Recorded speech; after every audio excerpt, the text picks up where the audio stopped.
Hi, welcome back to the garden. It's been kind of a short week-ish.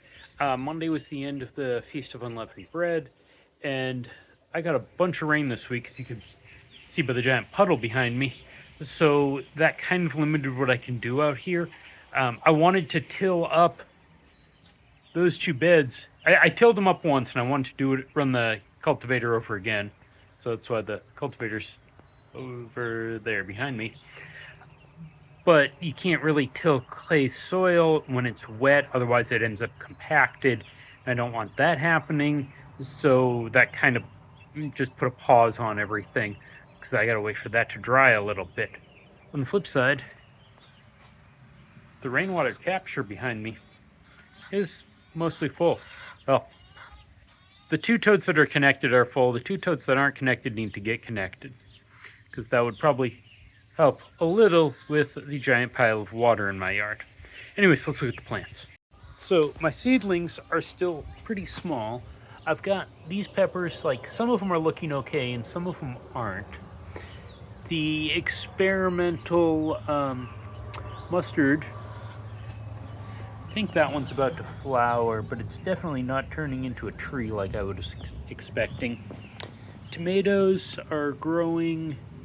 Those are some Thai chilies, more tomatoes, more Thai chilies, and then some chili laboyas. Now, as you can see here, these are pretty much soaked. I mean, that's all water. So I'm gonna dump a lot of that out right after making this video.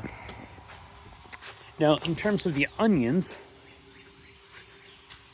I've harvested a few.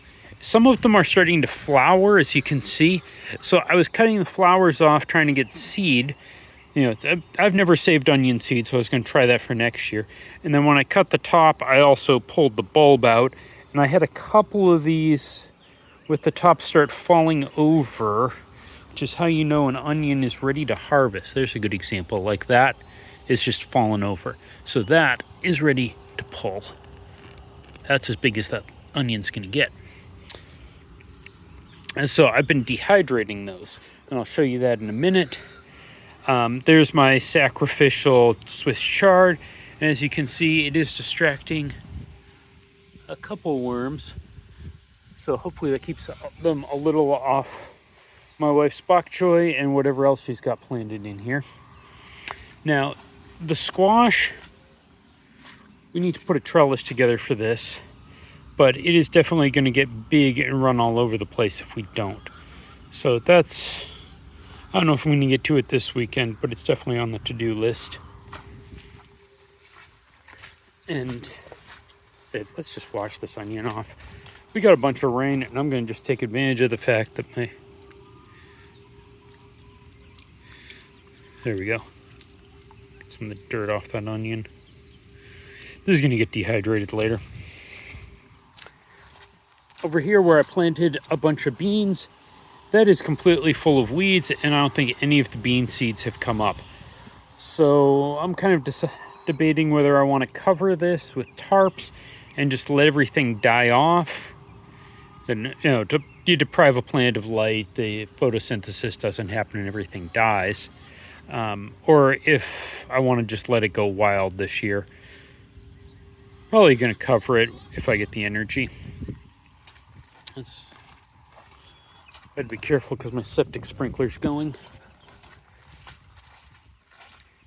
Out here, our calamansi plant is actually getting taller.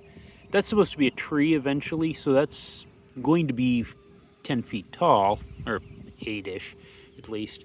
And it looks like we need to weed around this thing, but it's almost a foot tall now. I'm a little concerned what those are on top of it. Huh.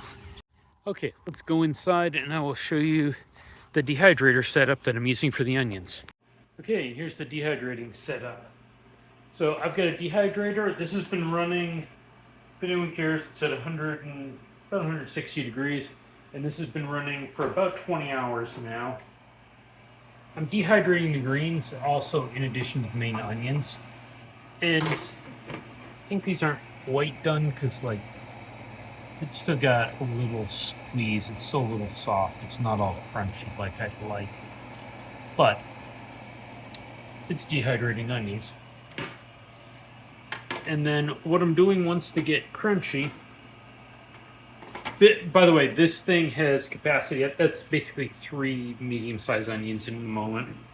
I'll take those out, run them through a coffee grinder, and that grinds them up, and I end up with onion powder that looks something like this. Now this is, it's 5 small onions, so about 3 medium-sized onions. Essentially what's already in here from yesterday, and it's onion powder. It's actually a little stickier than I would have expected. There it goes. So maybe there's a little more moisture in there than I'd like. But that's the processing of the onions, and this thing will probably be running near 24/7 until I finish processing all those onions. I'm guessing that's going to take a couple weeks to do. So that's it. If you're not already gardening, you probably should. You know, go out, produce food, grow calories, vitamins, all that good stuff. Make some amazing salsa, and wear a cool hat when you do it.